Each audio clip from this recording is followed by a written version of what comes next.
स्वागत है आप सभी लोगों का भारतीय भूगोल के ऐसे मोस्ट इंपॉर्टेंट प्रश्नों के सुपरफास्ट रिवीजन के लिए जो आपकी परीक्षाओं में बार बार पूछे जाते हैं। पिछले लेक्चर में हम लोगों ने अपने प्रश्नों को जहां पर छोड़ा था, चलिए आज उसी के आगे स्टार्ट करते हैं।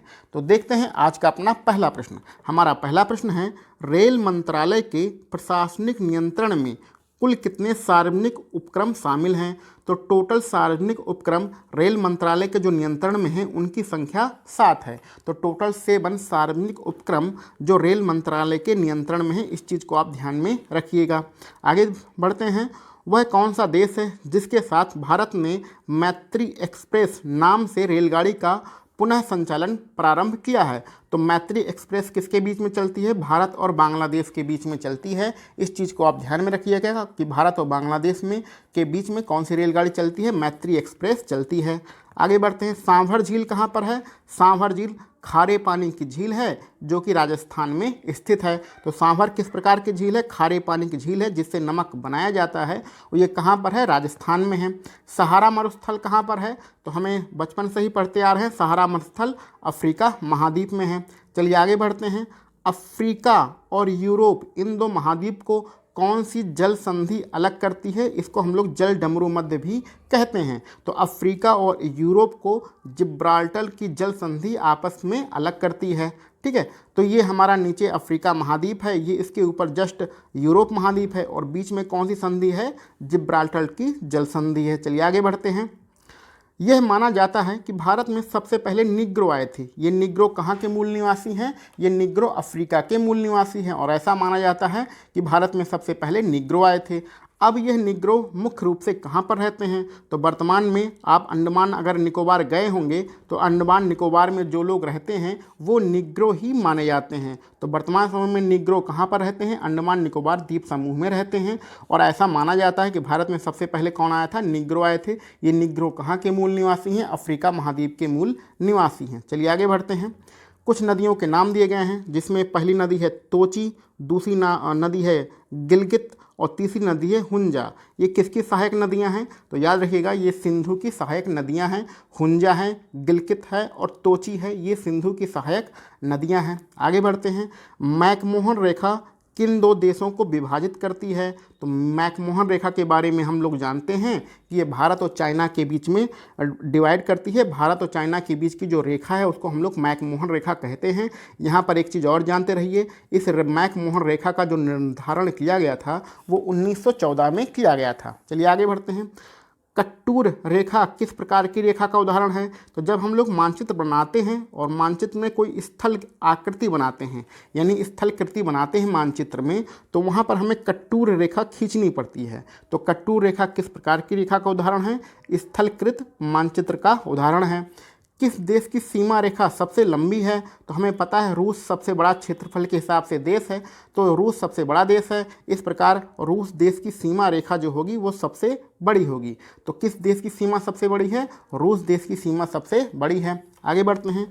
स्वर्ण उत्पादन में यानी सोने के उत्पादन में कौन सा देश विश्व में नंबर 1 पर है? तो सोने के उत्पादन में दक्षिण अफ्रीका पूरे विश्व में नंबर 1 पर है, यानी शीर्ष स्थान पर कायम है। आगे बढ़ते हैं। विश्व में सर्वाधिक ठंडे स्थानों पर दूसरे नंबर पर कौन सा स्थान है? तो विश्व में सर्वाधिक जो ठंडा स्थान है वो रूस का साइबेरिया प्रांत है। तो रूस का साइबेरिया प्रांत विश्व का सबसे ठंडा स्थान है। और दूसरे नंबर पे कौन सा है? दूसरे नंबर पर द्रास है जो कि आपके कश्मीर में है। ठीक है, द्रास है जो कि आपके कश्मीर में है, ये दूसरे नंबर पे है। और पहले नंबर पे साइबेरिया है जो कि आपके रूस देश में है। आगे बढ़ते हैं। राजस्थान में एक परियोजना चलती है जिसका नाम है खेतड़ी परियोजना। तो राजस्थान की खेतड़ी परियोजना किसके उत्पादन से संबंधित है? तो राजस्थान की खेतड़ी परियोजना जो है वो तांबे के उत्पादन से संबंधित है। तो तांबे के उत्पादन से कौन सी योजना बनाई गई है? परियोजना बनाई गई है। इसको हम लोग खेतड़ी परियोजना या खेतड़ी योजना कहते हैं। लाल ग्रह किसे हम लोग कहते हैं? तो ये तो बहुत ही अच्छा क्वेश्चन है, अनेकों बार आपके पेपर में आ चुका है कि मंगल ग्रह को ही हम लोग लाल ग्रह कहते हैं। चलिए आगे बढ़ते हैं। विषुवत रेखा पर किसी स्थान पर अक्षांश का मान कितना होता है? तो हमें पता होता है पृथ्वी को बीचों बीच से डिवाइड करने वाली जो रेखा होती है वो विषुवत रेखा होती है। और विषुवत रेखा पर हम लोग के अक्षांश का मान कितना होता है? 0 डिग्री होता है। तो विषुवत रेखा पर अक्षांश का मान कितना होगा? 0 डिग्री होगा। ये तो कॉमन सेंस की बात है। चलिए आगे बढ़ते हैं। विश्व में अभ्रक का सबसे बड़ा भंडार कहाँ पर पाया जाता है? तो विश्व में अभ्रक का सबसे बड़ा भंडार अपने प्यारे भारत में देश में पाया जाता है। तो अभ्रक का सबसे बड़ा भंडार कहाँ पाया जाता है? भारत में पाया जाता है। भारत में चाय का सर्वाधिक उत्पादन किस राज्य में होता है? तो भारत में चाय का सर्वाधिक उत्पादन असम राज्य में होता है। ठीक है, चलिए आगे बढ़ते हैं। काली मिट्टी में कौन सी फसल उगाई जाती है? तो काली मिट्टी में सबसे अधिक मात्रा में कपास उगाई जाती है और इसके अतिरिक्त काली मिट्टी में मूंगफली का भी उत्पादन किया जाता है। तो काली मिट्टी में सर्वाधिक मात्रा में अगर पूछी जाए कौन सी फसल उगाई जाती है तो वहाँ पर आप कपास बताएंगे, लेकिन यहाँ पर ऑप्शन में कपास नहीं है, यहाँ पर मूंगफली है। तो काली मिट्टी में मूंगफली भी उगाई जाती है। चलिए आगे बढ़ते हैं। अगला हमारा जो प्रश्न है वो चंद्रग्रहण कब होता है? तो जब सूर्य और चंद्रमा के बीच में पृथ्वी आ जाती है तो ऐसी कंडीशन में क्या होता है? चंद्रग्रहण होता है। ये पृथ्वी कहाँ पर आ जाती है? सूर्य और चंद्रमा के बीच में। तो ऐसी कंडीशन में हमारा चंद्रग्रहण होता है, हमें चंद्रमा दिखाई नहीं देता है। आगे बढ़ते हैं। ग्लोब पर कर्क रेखा भारत के कितने राज्यों से होकर गुजरती है? तो ये प्रश्न आपको रटा होना चाहिए, इसके संबंधित 4-5 डाटा हैं, उस चीज़ को आपको रटा होना चाहिए कि जो कर्क रेखा होती है वो 8 राज्यों से होकर गुजरती है। सबसे पूरब में आपका कौन सा राज्य पड़ता है? यहाँ पर पूरब है, ये गुजरात पड़ता है। सबसे पश्चिम में आपका जो राज्य है कर्क रेखा पर वो है आपका मिजोरम। सबसे लंबी कर्क रेखा किस राज्य से होकर जाती है? तो सबसे लंबी कर्क रेखा मध्य प्रदेश से होकर जाती है। सबसे छोटी कर्क रेखा किस राज्य से होकर जाती है? तो उसका नाम आप बताएंगे राजस्थान। तो ये महत्वपूर्ण फैक्ट हैं जो कि आपको रटे होना चाहिए। अब एक प्रश्न है, ये विज्ञान से संबंधित प्रश्न है कि प्रकाश का विसरण का क्या कारण है? वायुमंडल में प्रकाश के विसरण का क्या कारण है? विसरण का मतलब होता है प्रकाश का अनेक भागों में विभाजित हो जाना ही हमारा विसरण कहलाता है। इसका क्या कारण है? तो वायुमंडल में अनेक धूल के कण पाए जाते हैं।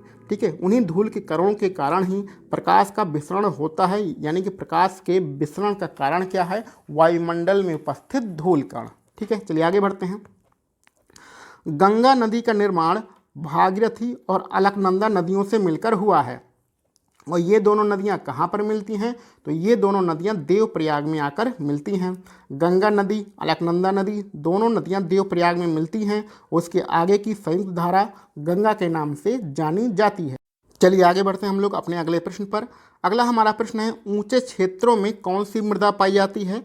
तो ऊंचे क्षेत्रों में ध्यान रखिएगा लैटराइट मृदा पाई जाती है। और लैटराइट मृदा किस प्रकार की मृदा होती है? तो ये क्षारीय तत्व इसमें ज़्यादा पाए जाते हैं, इस प्रकार ये क्षारीय मृदा होती है। तो लैटराइट मृदा किस प्रकार की मृदा होती है? क्षारीय मृदा होती है। ये कहाँ पाई जाती है? ऊंचे क्षेत्रों में, यानी कि पहाड़ी क्षेत्रों में पाई जाती है। लैटराइट मृदा में कौन सी फसल का उत्पादन सबसे ज़्यादा मात्रा में होता है? चाय का उत्पादन सबसे ज़्यादा मात्रा में होता है। लैटराइट मृदा कहाँ पाई जाती है? असम और दार्जिलिंग वाले क्षेत्रों में पाई जाती है, इसलिए असम में चाय का उत्पादन सर्वाधिक मात्रा में होता है। तो ये एक दूसरे से संबंधित प्रश्न थे जिसको आप ध्यान में रखिएगा। चलिए आगे बढ़ते हैं। पूरब से पश्चिम, जिसको हम लोग पश्चिमगामी दिशा भी कहते हैं, सूर्य की परिक्रमा कौन से ग्रह करते हैं? तो पूरब से पश्चिम दिशा में बहुत ज़्यादा इंपॉर्टेंट प्रश्न है, आप ध्यान में रखिएगा कि पूर्व से पश्चिम दिशा में, जिसको पश्चिमगामी दिशा भी कहते हैं, सूर्य की परिक्रमा शुक्र ग्रह करता है। तो शुक्र ग्रह पूरब से पश्चिम दिशा में, जिसको हम लोग पश्चिमगामी दिशा भी कहते हैं, सूर्य की परिक्रमा करता है, आप ध्यान में रखिएगा। चलिए आगे बढ़ते हैं। प्रति हेक्टेयर क्षेत्रफल के हिसाब से चावल का उत्पादन किस राज्य में सबसे ज़्यादा मात्रा में होता है? तो चावल का उत्पादन सर्वाधिक मात्रा में पश्चिमी बंगाल में होता है, इसलिए पश्चिमी बंगाल को चावल का कटोरा कहा जाता है। और धान का कटोरा किसे कहते हैं? छत्तीसगढ़ को कहते हैं। आगे बढ़ते हैं। भारत में सर्वाधिक मात्रा में कौन सा राज्य खाद का उत्पादन करता है? तो भारत में सर्वाधिक मात्रा में खाद का उत्पादन जो करता है, यहाँ उत्पादन नहीं, खपत से संबंधित है। तो भारत में सर्वाधिक मात्रा में खाद की जो खपत करता है, यानी कि खर्च करता है, वो पंजाब राज्य करता है। तो पंजाब राज्य में खाद की सर्वाधिक खपत होती है, इस चीज़ को आप ध्यान में रखिएगा। आगे बढ़ते हैं। 2 क्रमिक देशांतरों के बीच में समय का कितना अंतर होता है? तो 2 क्रमिक देशांतरों के बीच में समय का जो अंतर होता है वो 4 मिनट का होता है। एक यहाँ फार्मूला होता है, 1 डिग्री बराबर होता है 4 मिनट। इसी से हम लोग समय अंतराल निकालते हैं कि किस जगह का समय कितना आगे है अथवा कितना पीछे है। 1 डिग्री बराबर 4 मिनट। तो इसलिए एक देशांतर के बीच में जो समय का अंतर होता है वो 4 मिनट का होता है, इस चीज़ को आप ध्यान में रखिएगा। चलिए आगे बढ़ते हैं। भारत का जो मानक समय है वो कितने देशांतर पर स्थित है? तो भारत का जो मानक समय है वो 82 डिग्री पूर्वी देशांतर पर स्थित है। तो पूर्वी देशांतर पर स्थित है भारत का मानक समय, इस चीज़ को आप ध्यान रखिएगा, 82.5 डिग्री। और ये कहाँ से होकर जाता है? तो ये इलाहाबाद से होकर जाता है, जिसे हम लोग वर्तमान समय में प्रयागराज कहते हैं। तो प्रयागराज शहर से होकर ये जाता है। चलिए आगे बढ़ते हैं। पृथ्वी अपने अक्ष पर घूमने में कितना समय लगती है? तो पृथ्वी अपने अक्ष पर घूमती है तो हमारे दिन रात होते हैं, और दिन रात होने में कितना समय लगता है? 24 घंटे का समय लगता है। लेकिन अब 24 घंटा हमारा फिक्स नहीं होता है, उससे थोड़ा कम ही समय लगता है, इसलिए इस डाटे को आप याद रखिएगा। कितना समय लगता है? 23 घंटे 56 मिनट और 4 सेकंड। 23 घंटा 56 मिनट और 4 सेकंड, इस वाले टाइम को याद रखिएगा, इतना एग्जैक्ट समय लगता है। 24 जो घंटे हम लोग बोलते हैं वो आम बोलचाल की भाषा में यूज करते हैं। चलिए आगे बढ़ते हैं। पृथ्वी का सबसे निकटतम ग्रह कौन सा है? तो पृथ्वी के सबसे नज़दीक जो ग्रह है उसका नाम है शुक्र, इस चीज़ को याद रखिएगा। विश्व की सबसे ऊंची नौगम्य झील कौन सी है? तो नौगम्य झील का मतलब जहां पर नाव चलाई जा सकती है। तो विश्व में सर्वाधिक ऊंचाई पर स्थित नौगम्य झील है, उसका नाम है टिटिकाका झील, और ये कहाँ पर है? ये दक्षिणी अमेरिका महाद्वीप में है। आगे बढ़ते हैं। सबसे पहले भारत में जो राजधानी एक्सप्रेस चलाई गई थी वो किसके बीच में चलाई गई थी? तो राजधानी एक्सप्रेस के नाम से बहुत सारी रेलगाड़ियां चलाई जाती हैं जो एक राजधानी से दूसरी राजधानी के बीच में चलती हैं। जो पहली रेलगाड़ी चलाई गई थी वो दिल्ली से हावड़ा के बीच में चलाई गई थी। हावड़ा आपके कहाँ पर है? पश्चिमी बंगाल में है, और दिल्ली आपके देश की राजधानी है। तो दिल्ली से हावड़ा के बीच में पहली राजधानी एक्सप्रेस चलाई गई थी। ये परिवहन से संबंधित प्रश्न है, इसको आप ध्यान में रखिएगा। आगे बढ़ते हैं। निफे किससे संबंधित हैं? तो जो निफे शब्द हम लोग यूज करते हैं वो पृथ्वी के कोर से संबंधित हैं। पृथ्वी में 3 प्रकार की कोरें होती हैं, सियाल, सीमा और निफे। तो निफे किससे संबंधित है? पृथ्वी के कोर से संबंधित है। भाखड़ा नागल बांध कब बनाया गया था? तो भाखड़ा नागल बांध 1963 में बनाया गया था, इस चीज़ को भी आप याद रखिएगा। गंगा नदी निम्न में से डेल्टा बनाती है। तो गंगा नदी अपना डेल्टा कहाँ बनाती है? तो गंगा नदी अपना डेल्टा सुंदरबन में बनाती है, और अपना पानी कहाँ पर गिराती है? बंगाल की खाड़ी में गिराती है। तो गंगा नदी अपना डेल्टा कहाँ बनाती है? सुंदरबन में बनाती है। चलिए आगे बढ़ते हैं। अरब सागर में जो गिरने वाली नदियाँ होती हैं वो डेल्टा नहीं बनाती हैं। अब क्यों नहीं बनाती हैं? क्योंकि अरब सागर में जो गिरने वाली नदियाँ होती हैं वो कठोर चट्टानों के बीच से होकर बहती हैं, और अपने साथ गाद यानी कि अवशिष्ट पदार्थ बहाकर नहीं ले जाती हैं। इसके कारण डेल्टा नहीं बनता है। कहने का मतलब ये है कि जो अरब सागर में गिरने वाली नदियाँ होती हैं वो चट्टानों के बीच से होकर बहती हैं और एक ही धारा के रूप में बहती हैं। तो इसलिए ये क्या बनाती हैं? ज्वार नदमुख बनाती हैं, डेल्टा नहीं बनाती हैं, और फिर अरब सागर में जाके गिर जाती हैं। ऐसी कौन सी नदियाँ हैं जो अरब सागर में गिरती हैं? तो आपकी नर्मदा है, ताप्ती है, साबरमती है, माही है, ये सारी नदियां अरब सागर में गिरती हैं और ज्वार नदमुख बनाती हैं, डेल्टा नहीं बनाती हैं। चलिए आगे बढ़ते हैं। राजस्थान में वर्षा कम होती है, इसका क्या कारण है? क्योंकि वहाँ पर अरावली पर्वत पाया जाता है राजस्थान में, और जो अरावली पर्वत है वो मानसूनी हवाओं के समांतर होता है। यानी कि इस तरह अगर इस दिशा में हमारी हवा बह रही है, अगर हमारी हवा इस दिशा में बह रही है तो इसी दिशा में हमारा अरावली पर्वत भी स्थित है। तो जो मानसूनी हवाएं चलती हैं उन्हीं के समांतर दिशा में अरावली पर्वत स्थित है, इसलिए आपके राजस्थान में बहुत कम मात्रा में वर्षा होती है। ठीक है, तो ये हमारे आज के महत्वपूर्ण प्रश्न थे। इसके आगे के प्रश्नों को हम लोग अपने अगले लेक्चर में सॉल्व करेंगे। तो चलिए मिलते हैं अगले वीडियो में। आप सभी लोगों को लेक्चर देखने के लिए बहुत बहुत धन्यवाद।